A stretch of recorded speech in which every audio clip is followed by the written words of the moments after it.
নবীজি বলছেন, আমি যখন মেরাজের রাতে গিয়েছি আমাকে আল্লাহ পাক কিছু আযাব দেখিয়েছেন। কি দেখেছেন ভাই? আমরা দোয়া করি আল্লাহ পাক এই আযাবগুলো থেকে আমাদেরকে বাঁচান, এবং যে পাপের কারণে এই আযাব হয় সে পাপ থেকে আমাদেরকে বাঁচান। বলেন আমিন। আর একটা কথা বলে রাখি, যেহেতু নবীকে এই আযাবগুলো দেখানো হয়েছে, অন্য কোনো নবীকে কিন্তু দেখানো হয় নাই। কাকে দেখানো হয়েছে? আমাদের নবীকে। তার মানে এই পাপগুলো এবং এই আযাব আমাদের উম্মতের মধ্যেই বেশি থাকবে। বুঝতে পারছেন না মনে হয়? এই আযাব এবং পাপগুলো কি অন্য কোনো নবীকে দেখানো হয়েছে? আমাদের নবীকে দেখানোর কারণ কি? কারণ আপনার উম্মতের মধ্যে এই পাপগুলো ছড়াবে বেশি, এবং আপনার উম্মতের একটা অংশ এই আযাবগুলো ভোগ করবে। কি আযাব? নবীজি যাচ্ছেন, দেখছেন, যুবকরা শুনো ভালো করে, নবীজি দেখছেন একটা চুলা। কি ভাই? তন্দুর রুটি দেখেছেন যে চুলায় রান্না করে, ঠিক ওই রকম শব্দই হাদিসে এসেছে, তন্দুর। এই চুলা এমন চুলা যার মাথাটা হচ্ছে সরু, নিচের দিকটা মোটা, নিচে আগুন জ্বলছে, ভিতরে কিছু মানুষ আছে, নিচ থেকে আগুনের দাবদাহ আসছে। যখনই আগুন আসছে জাহান্নামের, তখন তারা ধাউ ধাউ করে উপরে উঠছে, আবার যখন আগুন নেমে যায় তখন তারা নিচে নেমে যায়। নবীজি মর্মান্তিক দৃশ্য দেখে বললেন যে এরা কারা, যাদেরকে এমন আযাব দেওয়া হচ্ছে? জিবরাইল আলাইহিস সালাম বললেন, যুবক ভাই শোনেন ভালো করে, জিবরাইল আলাইহিস সালাম বললেন, এরা হচ্ছে আপনার উম্মতের সেই সব ব্যক্তি যারা বিবাহ বহির্ভূত জিনা করেছিল। এই পাপটা মারাত্মক। আল্লাহ পাক আমাদের সবাইকে পাপ থেকে ফিরে আসার তৌফিক দান করুন, এবং এই পাপ যদি করে থাকেন হতাশ হবেন না, তওবা করে আজকেই ফিরে আসবেন। তওবা করলে আল্লাহ পাক যে কোনো পাপ মাফ করে দেবেন ইনশাআল্লাহ। আর নবী সাল্লাল্লাহু আলাইহি ওয়াসাল্লামকে কেন দেখানো হলো? কারণ তার উম্মতের মধ্যে জিনার পাপ ছড়িয়ে পড়বে বেশি।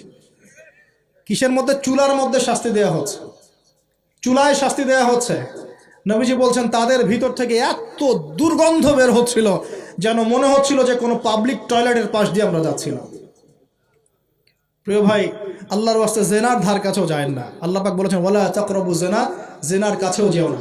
তো এক নাম্বার শাস্তি কি রেখেছেন নবী সাল্লাল্লাহু আলাইহি ওয়াসাল্লাম? কিসের শাস্তি? তন্দুর চুলার মধ্যে আগুনের শাস্তি। কিসের পাপের কারণে? বলেন, জেনা। এই উম্মতে মুহাম্মাদের মধ্যে জেনা ছড়িয়ে পড়েছে কিনা? এখন আমরা কি এই স্রোতে গা ভাসাবো না দূরে থাকবো?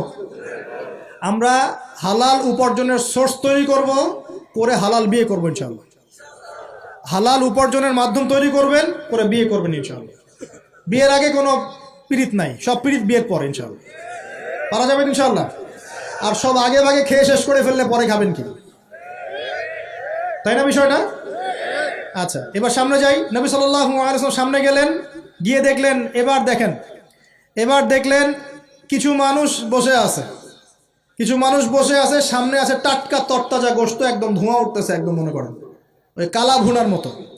আর পাশে রাখা আছে পচা নোংরা আবর্জনাময় গোশত। এই মানুষগুলো ভালো গোশত খাচ্ছে না, এই মানুষগুলো পচা গোশতগুলোই খাচ্ছে, দুর্গন্ধযুক্ত। নবীজি বললেন এরা কারা? নবী সাল্লাল্লাহু আলাইহি ওয়াসাল্লামকে বলা হচ্ছে এরা আপনার উম্মতের সেই সব ব্যক্তি যারা বিবাহিত, ভালো করে শোনেন, এরা আপনার উম্মতের সেই সব ব্যক্তি যারা বিবাহ বহির্ভূত সম্পর্ক করেছে। মানে বিয়ে করার পরেও, বাসায় স্ত্রী থাকার পরেও বাইরে জেনা করেছে, বাসায় স্বামী থাকার পরেও বাইরে জেনা করেছে। এখন আমাকে বলেন তো, উম্মতে মুহাম্মাদের মধ্যে সমকালীন সময় এই ফিতনাটা ছড়িয়ে পড়ে নাই? পরকীয়া ছড়িয়ে পড়ে নাই? এটা হলো পরকীয়ার স্পেশাল শাস্তি। কারণ পবিত্র হালাল ফ্রেশ জিনিস ওদের ঘরে ছিল, খাইতে ভালো লাগে না, ওদের নোংরা পচা জিনিস খেতে ভালো লেগেছে। আল্লাহ পাক কিয়ামতের মাঠেও ওই, এবং বারজাখের জীবনেও ওই একই শাস্তি দিবেন ইনশাআল্লাহ। আর এখন তো মিডিয়ার মধ্য দিয়ে এই যে বিভিন্ন সিরিয়ালস, নাটক, হাবি জাবি, এগুলোর মধ্য দিয়ে এটাকে উস্কে দেওয়া হচ্ছে, এটাকে অ্যাভেলেবেল করে ফেলা হয়েছে। আর যারা বড় বড় শহরে থাকে এগুলো তো ফিতনা আরও বেশি।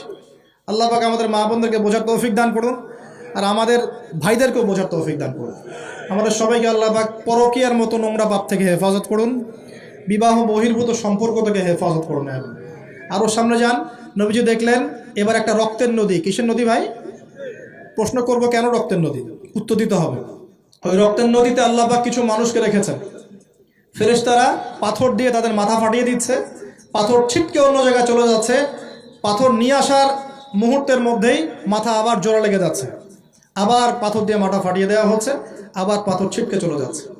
নবীজি জিজ্ঞাসা করলেন এরা কারা যাদেরকে শাস্তি দেওয়া হচ্ছে? নবী সাল্লাল্লাহু আলাইহি ওয়াসাল্লামকে জিবরাইল আলাইহিস সালাম বললেন, এরা আপনার উম্মতের সেই সব ব্যক্তি যারা সুদখোর ছিল। কি ছিল? এখন বলেন রক্তের নদী কেন? বলেন। সুদের মধ্য দিয়ে এক শ্রেণীর মানুষ ধনী হয় আর এক শ্রেণীর মানুষ গরিব হয়। সুদের মধ্য দিয়ে গরিব মানুষের রক্তটাকে চুষে খাওয়া হয়। এই কারণেই কিয়ামতের মাঠে এবং বারজাখের জীবনে রক্তের নদীতে ফেলে মাথাটা ফাটিয়ে দেওয়া হবে। মাথা কেন ফাটানো হবে? এই মাথা দিয়ে শয়তানি বুদ্ধিটা বের করেছিল যে ইন্নামাল বাইউ মিসলু, হচ্ছে ব্যবসার মতোই। এই শয়তানি কোত্থেকে বের হয়েছে? এই মাথা থেকে। এই কোন মাথা পাঠায় দেওয়া হবে। আল্লাহ পাকের শাস্তি খুব নিপুণ। আমি একটু চিন্তা করার চেষ্টা করেছিলাম আজকে কেন এই শাস্তিগুলো এইভাবে আসবে। আল্লাহু আ'লাম বিসওয়াব, আল্লাহ ভালো জানেন, তবে আমাদের কাছে এটা মনে হয়। এরপর সামনে যান। এই পাপের কারণেই আরও কিছু মানুষকে শাস্তি পেতে দেখা গেছে। নবীজি দেখেছেন আরও এক শ্রেণীর মানুষ যাদের পেটটা ফুলে আছে। প্রাসাদ দেখেছেন? অট্টালিকার মতো পেটটা ফুলে আছে, ভিতরে সাপ কিলবিল করছে। না না না না না, নবীজিকে জিজ্ঞাসা করলেন এরা কারা? এই হাদিসেও আছে এরা ছিল আপনার উম্মতের সুদখোর ব্যক্তিরা, পেটের ভেতর সাপ কিলবিল করছে। আর একটা জায়গায় তিনটা দেখা গেছে সুদখোরের শাস্তি। কয়টা ভাই?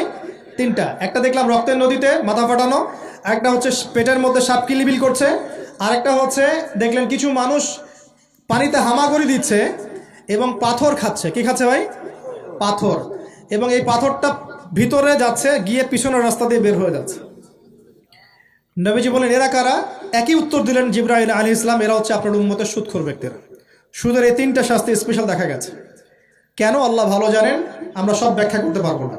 নবীজি আরও সামনে এগিয়ে গেলেন, তাকে দেখানো হলো এবার এক শ্রেণীর ব্যক্তি, হাতগুলো নখগুলো তামার মতো লম্বা, তামার নখ, লম্বা লম্বা নখ। দেখেছেন?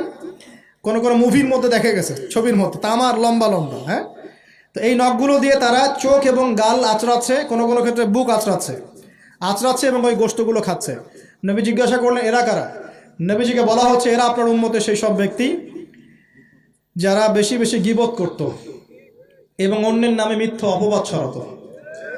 আর সতর্ক করে দেই, এই পাপটা কিন্তু এখন ছেলে মেয়ে সব সমাজে বেশি হয়। কি আলেম জালেম সব সমাজে বেশি হয়। কোনো ক্ষেত্রে ওয়াজ মাহফিলের প্যান্ডেলগুলোর মধ্যে বসে বসে মানুষের গীবত করা হয়েছে। এবং অনলাইনের ফেসবুক আর ইউটিউবের যে কন্টেন্টের যুগগুলো চলছে, এখানে কারণ থাক না থাক মানুষের গীবত তহমত প্রচুর হচ্ছে। কোনো কারণে হোক অকারণে হোক, সতর্ক হয়ে যাবেন। আপনার দ্বারা আমার দ্বারা যদি কারো গীবত হয়, তামার নখ দিয়ে গাল আশ্রাতে হবে কিয়ামতের মাঠে। আল্লাহ পাক বাঁচাক, আমাদের হেফাজত করুন। এবং এই পাপের আরেকটা শাস্তি দেখা হয়েছে, ওই যে নিজের ভাইয়ের গোশত ছিঁড়ে ছিঁড়ে খাচ্ছে। এক শ্রেণীর মানুষকে আগুন খাওয়ানো হচ্ছে এবং আগুনগুলো পিছনের রাস্তা দিয়ে বের হয়ে যাচ্ছে। জিজ্ঞাসা করা হলো তারা কারা? নবীজিকে বলা হচ্ছে এরা আপনার উম্মতের সেই সব ব্যক্তি যারা এতিমের মাল ভক্ষণ করত। এতিমের মাল অন্যায়ভাবে ভক্ষণ করে খেয়ে ফেলত।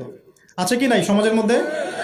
নবীজি আরও সামনে গেলেন, দেখলেন এক শ্রেণীর মানুষ কাঁধে অনেক বোঝাগুলো হালকা করার বদৌলতে উল্টা তারা বোঝা হালকা না করে আরও কিছু বোঝা ঘাড়ে নিচ্ছে। লাকড়ির বোঝা ঘাড়ে নিয়ে পথ চলার চেষ্টা করছে, কিন্তু পথ চলতে পারছে না।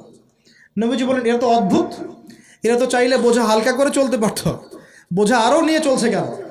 নবীজিকে বলা হচ্ছে এরা আপনার মধ্যে সেই সব ব্যক্তি যারা দায়িত্ব যতটুকু নিয়েছিল অতটুকু তো পালন করতে পারতই না, আরও দায়িত্ব চেয়ে নিত মানুষের কাছে। দায়িত্ব চেয়ে নেওয়ার সংস্কৃতি চলছে না এখন। যোগ্যতা থাক আর না থাক, মানুষ দায়িত্ব চাচ্ছে না। দায়িত্ব না দিলে লাভ করে। যোগ্যতা থাক না থাক, মানুষকে দায়িত্ব চেয়ে নিচ্ছে কি না? দায়িত্ব নেওয়াটা বড় কথা নয়, পালন করাটা বড় কথা। না করতে পারলে এই শাস্তি ভোগ করতে হবে। আল্লাহ পাক আমাদের সবাইকে হেফাজত করুন, আমিন। এবার সামনে গেলেন, দেখলেন এবার তো মুশকিল। সামনে গিয়ে দেখলেন এক শ্রেণীর মানুষ, কয়েকটা মানুষ না, এক শ্রেণীর মানুষ যাদের জিহ্বাগুলোকে, ঠোঁট আর জিহ্বাগুলোকে আগুনের কেচি দিয়ে কেটে ফেলা হচ্ছে। নবীজি বললেন এরা কারা? রাসূল সাল্লাল্লাহু আলাইহি ওয়াসাল্লামকে বলা হচ্ছে এরা আপনার উম্মতের সেই সব ব্যক্তি যারা ছিল ওয়াইজ বক্তা, আলেম ওয়াইজ বক্তা, যারা মানুষের সামনে দ্বীনের কথা বলতো কিন্তু নিজেরাই সেই দ্বীনের প্রতি আমল করত। আল্লাহ রাব্বুল আলামিন আমাকে এবং আপনাদের সবাইকে এই মর্মান্তিক শাস্তি থেকে বাঁচান। যা বলবো তার উপর আমল করার তৌফিক দান করুন, যা জানবো তার উপর আমল করার তৌফিক দান করুন। যা বলি আমল করি না সেটা প্রয়োজনে বলার দরকার নাই। যেটা আমল করি না সেটা প্রয়োজনে বলার দরকার নাই। আল্লাহ পাক আমাদেরকে রাসূলের সুন্নাহ মাফিক দাওয়াতি কাজ করার তৌফিক দান করুন এবং এই শ্রেণীর বক্তার অন্তর্ভুক্ত হওয়া থেকে আল্লাহ পাক আমাদেরকে বাঁচান। এইভাবে তিনি আরও বেশ কিছু শাস্তি দেখলেন, তারপর তাকে ফিরিয়ে আনা হলো। এই মেরাজের ঘটনা এভাবে শেষ হলো। এখন এই পুরো মেরাজের ঘটনা আমরা যা শিখলাম, রাসূলুল্লাহ সাল্লাল্লাহু আলাইহি ওয়াসাল্লামের এই মেরাজ উম্মতে মুহাম্মাদের জন্য খাস কিনা, আমাদের জন্য খাস কিনা? এরকম ঘটনা কি বিশ্বে আর কোথাও ঘটেছে? এই পুরো হিস্ট্রির মধ্যে কি এরকম ঘটনা কখনো ঘটেছে? অন্য কোনো নবীর সাথে ঘটেছে? অন্য কোনো উম্মতের সাক্ষী আছে? আমরা সাক্ষী আছি, আমাদের নবীর সাথে ঘটেছে। আমাদের নবীর ক্ষেত্রে জীবনে এই বিস্ময়কর ঘটনা একবার ঘটেছে। আল্লাহ পাক কি কোনো নবীকে তার কাছে নিয়ে ওহী করেছেন? আসুন এই মেরাজে যে বিষয়গুলো আমরা শিখলাম, আমরা সবাই এর উপর আমল করার চেষ্টা করি। আল্লাহ পাক তৌফিক দান করুন।